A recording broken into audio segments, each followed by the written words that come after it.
Break બાદ હવે આગળ વાત કરીએ તો દીવની વણાકબારાની બોટ તથા શિપ વચ્ચે અકસ્માત સર્જાતા બોટને લાખોનું નુકસાન। કેન્દ્ર શાસિત પ્રદેશ દીવના વણાકબારાની એક બોટ ફિશિંગ માટે નીકળી હતી, જેને દરિયામાં અકસ્માત નડ્યો। પીપા વાવના દરિયાઈ વિસ્તારમાં વણાકબારાની બોટ ગીત Ganga IND DD02 MM 1749 boat માલિક લખીબેન લખમણની બોટ પીપાવાવ વિસ્તારમાં પહોંચી હતી, જ્યાં એક શિપે ગીત ગંગા બોટને અડફેટે લેતા બોટના આગળની સાઈડે ભારે નુકસાન પહોંચ્યું હતું તથા તમામ ટંડેલ ખલાસી સલામત બચતા દરેકે રાહતનો શ્વાસ લીધો હતો અને મોટી દુર્ઘટના ટળી હતી। આ બોટના અકસ્માત બાદ તેઓ બોટને લઈ વણાકબારા જેટી પર સલામત રીતે પહોંચ્યા હતા।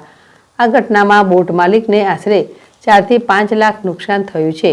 આ તમામ ઘટનાની લેખિત તથા મૌખિક રજૂઆત દીવ કલેક્ટર રાહુલ દેવ બુરા ADM ડોક્ટર વિવેક કુમારને કરી હતી, જે બાબતે બોટ માલિકને કલેક્ટર તથા ADMએ જરૂરી કાર્યવાહી કરવા બાહેધરી આપી હતી, જેને લઈને બોટ માલિકે બંનેનો આભાર વ્યક્ત કર્યો હતો।